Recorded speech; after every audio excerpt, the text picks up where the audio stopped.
এর উপস্থিতি, আল্লাহ পাক যেমনিভাবে মানুষকে স্বাধীনতা দান করেছেন,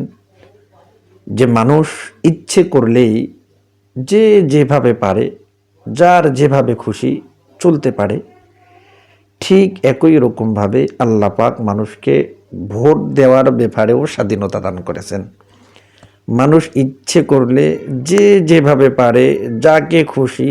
যাকে ভালো লাগে তাকেই ভোট দিতে পারে। তবে আমাদের সকলকে একথা মনে রাখতে হবে এবং বিশ্বাস করতে হবে যে ভোটটা হইল একটা আমানত। আর যদি কোনো ব্যক্তি, কোনো মুসলমান একথা বিশ্বাস করে যে ভোটটা হইল একটা আমানত, তাহলে সে কখনো যাকে খুশি, যাকে ইচ্ছা, যাকেই ভালো লাগে তাকে ভোট দিতে পারবে না। এবং সে কোনো দল দেখেও ভোট দিবে না এবং কোনো দলের প্রতীক দেখেও ভোট দিবে না, বরং সে ভোট দিবে ব্যক্তিকে দেখার পরে, যে ব্যক্তিটা আসলে কেমন, ব্যক্তিটা আসলেই ভালো কিনা, ব্যক্তিটা সৎ কিনা,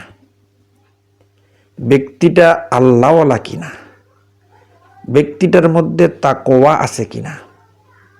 ব্যক্তিটা দেশপ্রেমিক কিনা, ব্যক্তিটার মধ্যে উদারতা আছে কিনা, ব্যক্তিটা অতীতে মানুষের কল্যাণে কাজ করেছে কিনা, ব্যক্তিটার দ্বারা মানুষের উপকার হবে কিনা, ব্যক্তিটার দ্বারা মানুষের কল্যাণ হবে কিনা, এবং ব্যক্তিটা দুর্নীতিবাজ কিনা, অতীতে সে দুর্নীতি করেছে কিনা, অতীতে সে মানুষের টাকা পয়সা আত্মসাৎ করেছে কিনা, লুটপাট করেছে কিনা, এই সমস্ত জিনিস দেখার পরে যেই ব্যক্তিটাকে সবচাইতে ভালো মনে হবে, যে এই ব্যক্তিটা সবচাইতে বেশি সৎ, এই ব্যক্তিটা সবচাইতে বেশি ভালো, এই ব্যক্তিটা সবচাইতে বেশি আল্লাহওয়ালা, এই ব্যক্তিটা সবচাইতে বেশি তাকওয়াবান, এই ব্যক্তিটা সবচাইতে বেশি মানুষের উপকার করে, এই ব্যক্তিটার মধ্যে সবচাইতে বেশি দেশপ্রেম আছে, দেশের প্রতি ভালোবাসা আছে,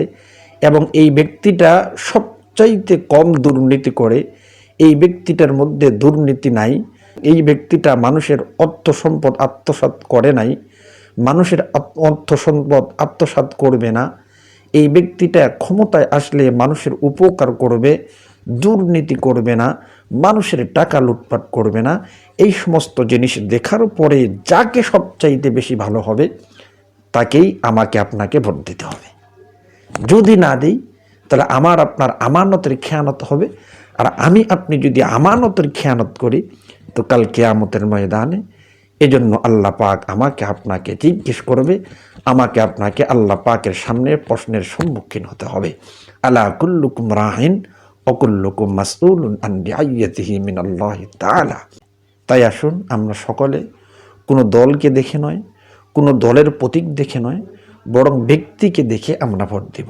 যেই ব্যক্তিটাকে সবচাইতে ভালো, সৎ, তাকওয়াবান, আল্লাহওয়ালা, আল্লাহভীরু, দিনদার মনে হবে, যার মধ্যে সবচাইতে বেশি দেশপ্রেম থাকবে, দেশের প্রতি ভালোবাসা থাকবে, এবং যেই ব্যক্তিটা দুর্নীতিবাজ নয়, ভালো হবে, এমন ব্যক্তিকে দেখেই আমরা ভোট দেব, দেওয়ার জন্য চেষ্টা করব। আল্লাহ পাক আমাদের সকলকে যে সমস্ত কথা বলা হইল, এই সমস্ত কথাকে অনুকরণ করে